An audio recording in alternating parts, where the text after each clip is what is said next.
career and building wealth, I would say that I think it changes kind of as you move up in your career. So initially, I would say when you're first out of college, like focus on developing the skills. Like don't think about, is this going to pay me the most? Like take bets on yourself.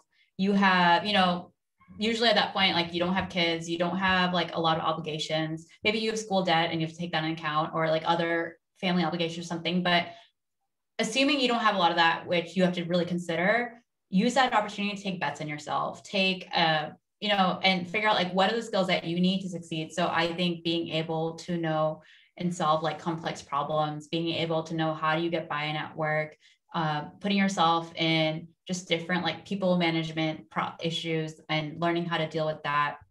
Not necessarily even as a people manager, but like just learning how do you like collaborate with different people? What does it take to get things done?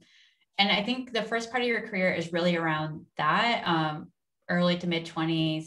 And then I'd say then you're focusing on, okay, what are the opportunities I need in order to achieve my goals? And also not just wealth goals, but also around like, what kind of life do you want to live?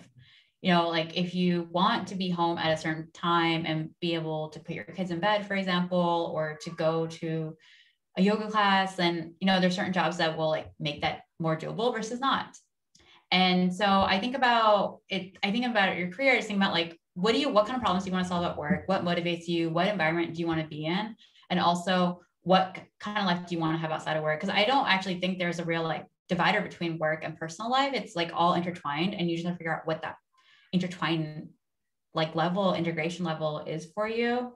And the wealth piece, I would think about, it comes from your career. So for example, if you're working a technology company, you usually get equity and you build it up that way. Your salary for anybody, then it's also through investments. And so just figuring out like, what does that look like to you? And what does wealth even mean to you?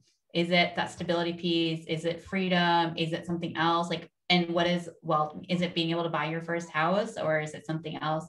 So defining that and then breaking down, like, what do you need to do in your career or even outside your career to be able to help you achieve that is really important.